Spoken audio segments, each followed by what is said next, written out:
So the point of the message this morning in the group messenger, both for the blast off and the insight, is really what we're doing is we're renovating ourselves. It's not kind of, I don't know, a lot of us are taught to think of it differently. Most of us have already fully developed. We're at that stage and age where, the structure we have is the structure we have to work with. So we have to think of it more in terms of a renovation. And with a renovation, two objects can occupy the same space. So I'm standing in my kitchen right now doing this podcast, and I'm looking around, and if I was to renovate anything, and if any of us have watched any type of, home and garden television and, all the renovation shows, there's a stage, it goes in stages. The first stage, of course, is always the demo stage, where they have to remove the existing in order to create space to add the new. And this is kind of where people are getting their wires crossed, as they're trying to do both simultaneously. And can you imagine, working in an environment, say a kitchen, and you've got new cabinets and old cabinets in the same space, right?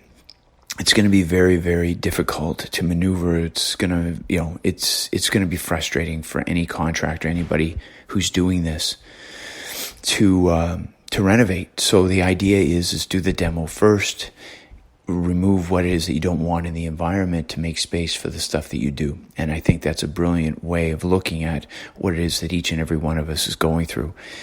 So it's knowing how to apply. Like, there's going to be different tools needed and required for the demo than there is for the installation, right? You're not going to use a sledgehammer and a wheelbarrow and, these other things, pry bars and stuff like that you'd use in the deconstruction phase. In the demo stage, you wouldn't use those tools for the building stage. I mean, if I see anybody putting my cabinets in with a sledgehammer, then there's definitely going to be contract renegotiations.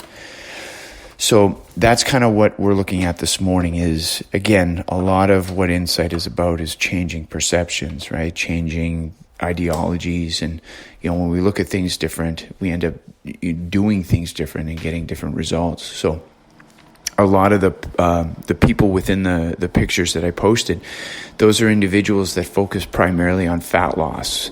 So they look more muscular, but really at the end of the day, they've just lost body fat. And they focused on that by walking and, just stimulating the muscle, but not tearing it down in regards to a building stage, right? Not damaging it to the point where the body was confused and trying to do two things at the same time, downsizing and growing. So that's just something that I'd like for you guys to contemplate over the weekend, is the fact of, a lot of the times the reason why we don't get done what we want to get done is because we don't go about it the right way. And there's conflict, and why things are more difficult than they need to be a lot of the times is because of the timing, of the fact that we do things out of sequence. So, don't confuse weight loss and fat loss, okay? Just losing weight isn't the goal here. It's about reducing your body fat, getting rid of the useless material, right? Renovating, and replacing that with more useful material. And what that does is it promotes your ability to be able to sustain your results, okay? So anyway, just a quick one today, everybody. Happy Friday. Have a great weekend. Remember, keep your stick on the ice. Don't celebrate. Don't sabotage. Thanks.